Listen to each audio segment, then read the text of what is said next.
In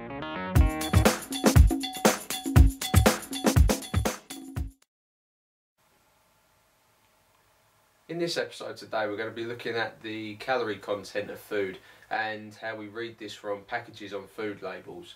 This can be quite confusing, so I'm going to help you break it down. What I'm actually holding here in front of the camera is bread. For the fitness industry, the bread is always misconstrued. It's deemed a bad guy in the fitness industry, but when it comes to health, it's not bad. And I'm saying that right now, it's not a bad thing. It's all about what makes up the calorie on the product, and you're going to get that from this information on the back. If you look at it if you get yourself a packet of loaf of bread now, then we can talk through it, and it's the same for any kind of foods that have this information on the back. When it says, let's have a look at the bread one, let's have a look at the carbohydrate. Carbohydrates, there's two types of forms.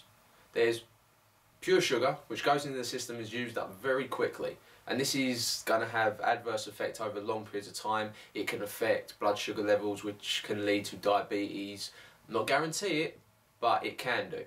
What we want to look at in the way of health is the more slower one, and that's going to be coming from the starch content, and it's known as a complex carb.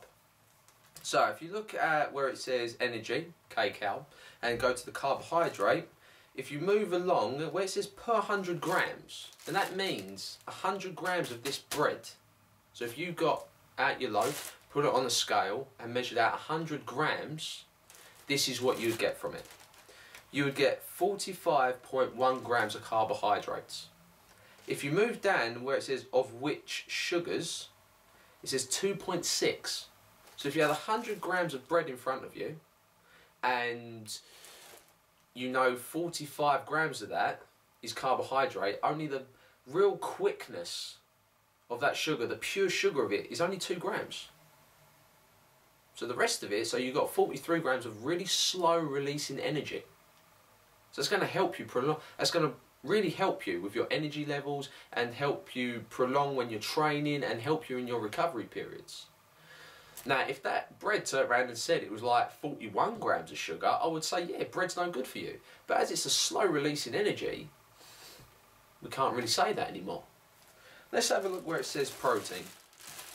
If you go just one up, it says protein. So if you've got the same 100 grams, 11.8 grams of it is protein.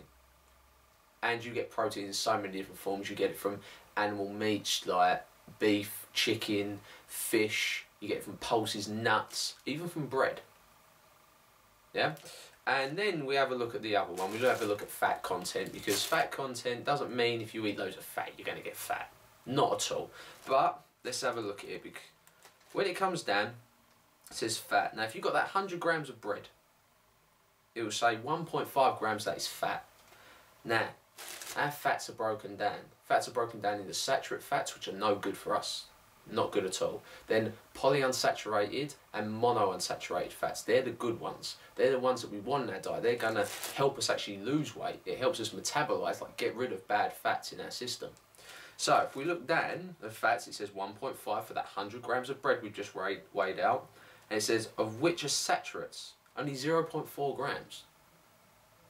But then that would mean 1.1 grams of that fat must be good. So there are good fats in this.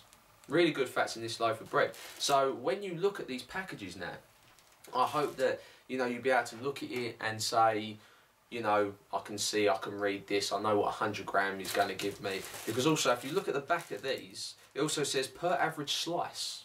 So it gives you the slice of the bread. So if you had one slice of it, you're looking at 2.4 grams is protein. Okay? Then you've got the carbohydrate content, which is 9.2, and of which only 0.5 grams of that is pure sugar. So the rest of it is going to be slow releasing in your system. It's going to keep you fuller for longer. It's going to have you more active energy levels up. Then if we look at the fat content, 0.3 grams is going to be fat, and 0.1 of it is the bad. So there's more good in it than there is bad. So hopefully now when you go on and you look at the back of these products, whether it be bread, it be your meats, it be your fishes, it be your chicken, it be sauces that you buy, anything. And if you buy a nutrition book with like a calorie calculator on it and calorie content, you'll be able to look at that and make better sense. Okay, thank you very much for listening today.